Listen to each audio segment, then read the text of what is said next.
Okay, today we're going to be checking out this Squier Bullet Mustang mod project I just completed on one of these eminently modifiable guitars that are very popular for that very reason. You can purchase them new for $179, used for sometimes as low as $100.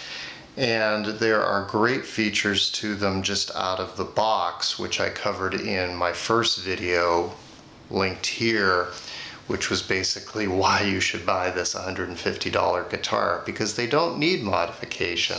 They're really surprisingly great out of the box. However, today what I'm going to be showing you is if you do want to mod one of these, I'm going to be giving you some tips on which parts are worth keeping, which parts should be priorities for replacing, and where you can get those replacement parts. Some places that I've had good luck with. So again, for me this was a great guitar out of the box, but it just wasn't what I wanted. What I wanted was a Duosonic. I wanted an Olympic white Duosonic. Fender doesn't make Duosonics in Olympic white. I wanted the wonderful contours front and back. Fender doesn't make a Duosonic with contours. The Bullet Mustang, wonderful front back contours, incredibly comfortable, super light, fantastic guitar, just wasn't what I wanted. So the thing that really turned it for me was I found this guy on eBay, Lomic Guitars, L-O-M-I-C. I will link his eBay page in the description below. This guy makes amazing pickguards for a lot of guitars, but he kind of specializes in the Bullet Mustang. He has like 4 different ones where you can keep it the way the original Bullet Mustang pickguard is, which is not a traditional Mustang pickguard, so you do have to be careful. Don't just buy any pickguard for this guitar. But he also makes one, you can make it look like a Fender Bronco, or this one, which to me basically turns it into a Duosonic, right? He calls it the all-in-one, and that's just really my preference. I don't like the cut-off separate control plate on traditional Mustangs. It looks too much like an amputated Florida, if you know what I'm saying. It just looks so much sleeker to have it all in one, like on a Stratocaster. And that's kind of what I was going for, was more of a Strat look. But if you dig the Mustang look, cool, he's got those too. And the other wonderful thing about Lomic guitars is he'll route them for whatever pickups you want. Literally anything you can think of. Covered humbuckers, uncovered humbuckers, Strat pickups, Tele pickups, Jaguar, Jazzmaster, mini humbuckers, P90s, literally anything you can think of. He'll route it for you. They come in all the traditional standard pickguard colors. I just went with the 3-ply white, black, white. That's my preferred look. I think it looks sleek and classy. So check him out for sure. So that was sort of the first thing. That was the thing that made me think, yeah, I want to do this. I'm going to turn this into a sort of a more of a Duosonic look.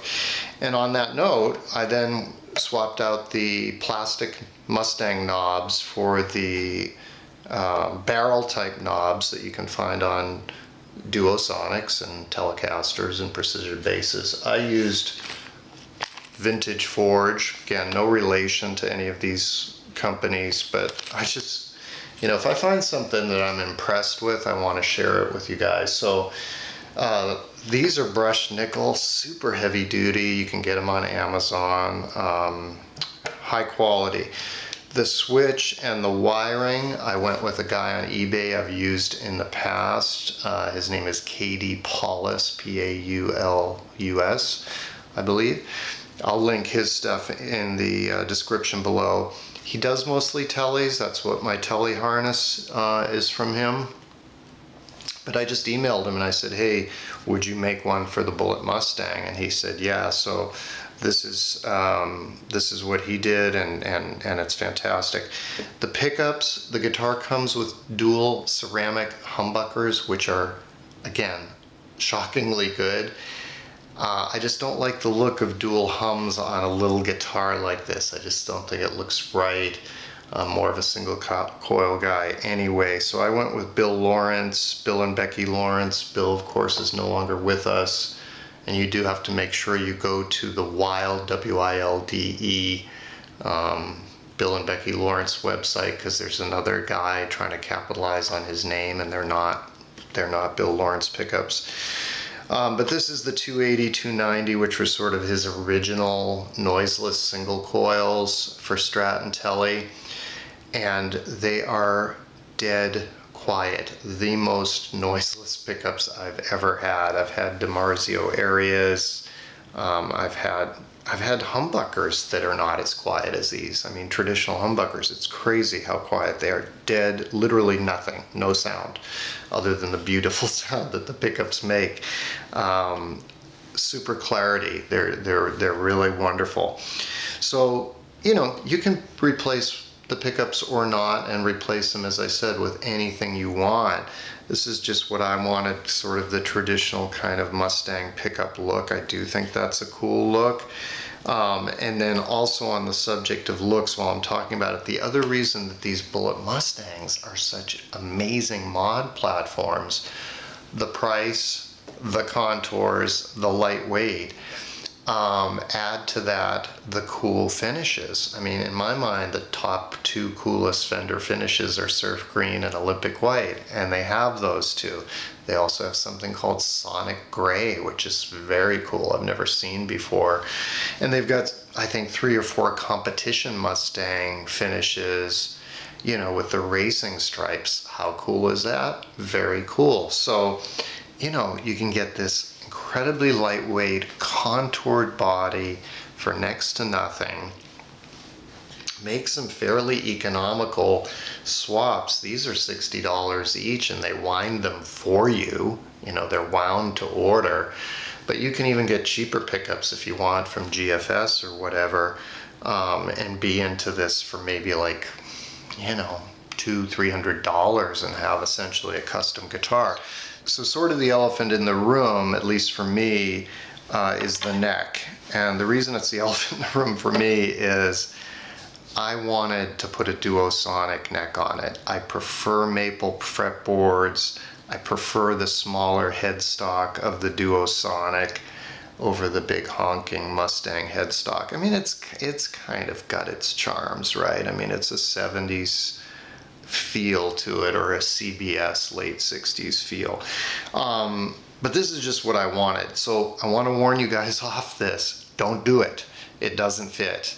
Even though it's a 24-inch scale neck, I would not try to put a Fender Player Series, which is what this is, or Offset Series, which is the Player Series predecessor, Duosonic or Mustang neck on these. These are just really thin bodies, and there was a lot of shimming that was going to need to be done. My tech actually brought that part to my tech because I didn't want to mess with it when I saw it wasn't lining up right, and he said he could do it, but you know, no guarantees. And frankly, this stock neck is damn good.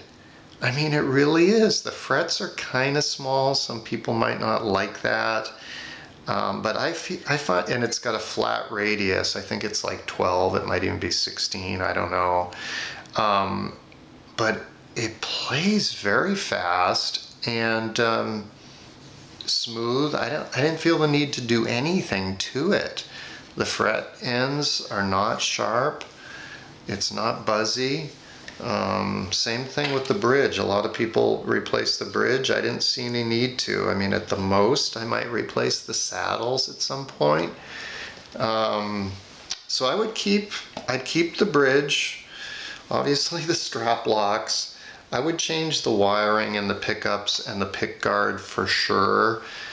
The neck, I really think you got to keep, because unless you get a neck that's specifically made to go on this thin body, I don't think it's going to work.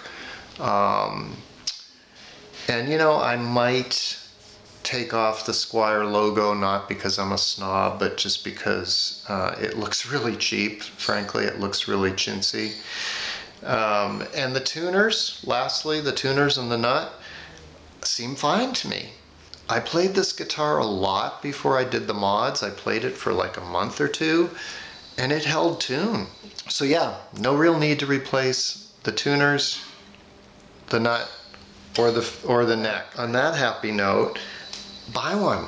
Just buy one and have some fun with it. You'll have a custom guitar, like I said, for, you know, maybe 300 bucks or something like that, with whatever pickups you want, with a really cool custom pickguard. Again, Lomic guitars.